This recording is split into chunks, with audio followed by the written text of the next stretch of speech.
Friends, இன்றைக்கி சுண்டக்கடலை பிரியாணி எப்படி செய்கிறதுன்னு வாங்க பார்க்கலாம். கொஞ்சம் தேங்காய் போட்டிருக்கிறேன். ஊற வச்ச பாதாம் பருப்பு கொஞ்சம் உளிச்சிக்கிட்டேன். 2 ஏலக்காய் 2 பட்டை போட்டுக்கலாம். இதை மிக்சியில் போட்டு நல்லா அரைச்சிக்கலாம். பட்டை கிராம்பெலாம் போட்டுட்டேன் இதுலேயே.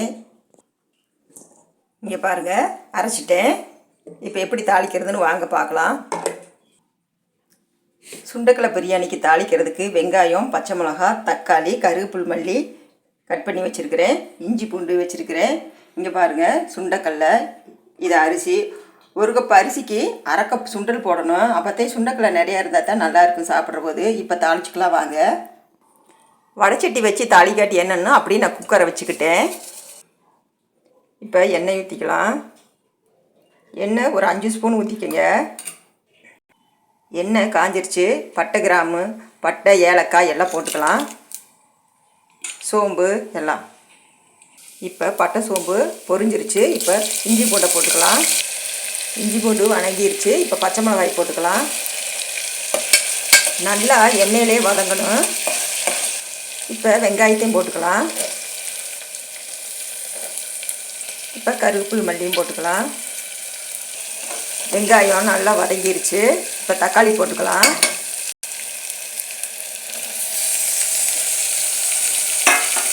இப்போ தக்காளியும் நல்லா வதக்கி விட்டுக்கலாம். தக்காளி வதங்கிறதுக்கு கொஞ்சம் உப்பு போட்டுக்கலாம்.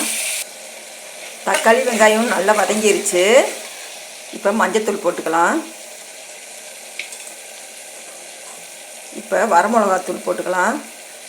உங்களுக்கு காரம் எவ்வளவோ அதுக்கு தகுந்த மாதிரி போட்டுக்கோங்க. இப்போ இதை நல்லா வதக்கி விட்டுக்கலாம். சுண்டலை கழுவி வச்சுருக்கிறேன். இங்கே பாருங்கள், அரிசி சரி இருக்குது பாருங்கள் ஊறணுன்னே. இப்போ இந்த சுண்டைக்கலையை எடுத்து இதில் போட்டுக்கலாம்.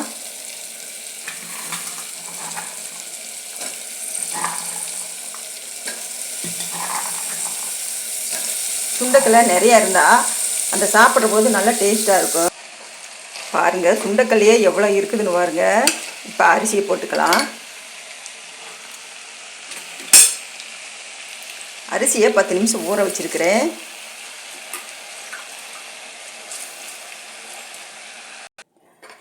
இவ்வளோ இருக்குது. இந்த குக்கரில் வேகமாக வேகாதானே தெரியல. இப்போ இந்த தேங்காய், முந்திரியெல்லாம் அரைச்சி வச்சுருக்கிறோம் இல்லையா, அதையும் ஊற்றிடலாம்.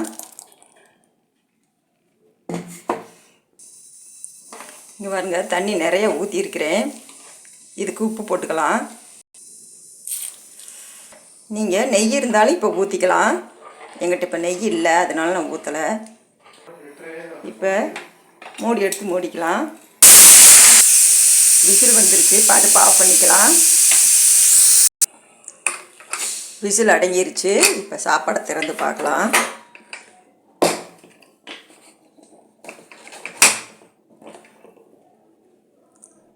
சூப்பரான சுண்டக்கடலை பிரியாணி ரெடி ஆயிடுச்சு.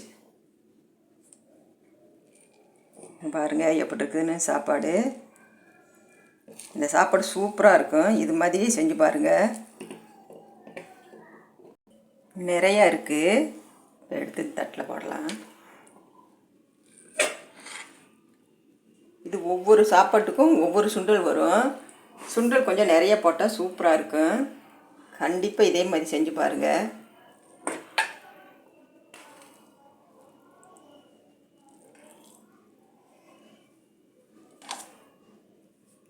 சுண்டக்கடலை பிரியாணி ரெடி ஆயிடுச்சு. பிடிச்சிருந்தா லைக் பண்ணுங்கள், ஷேர் பண்ணுங்கள், மறக்காமல் சப்ஸ்கிரைப் பண்ணிடுங்க.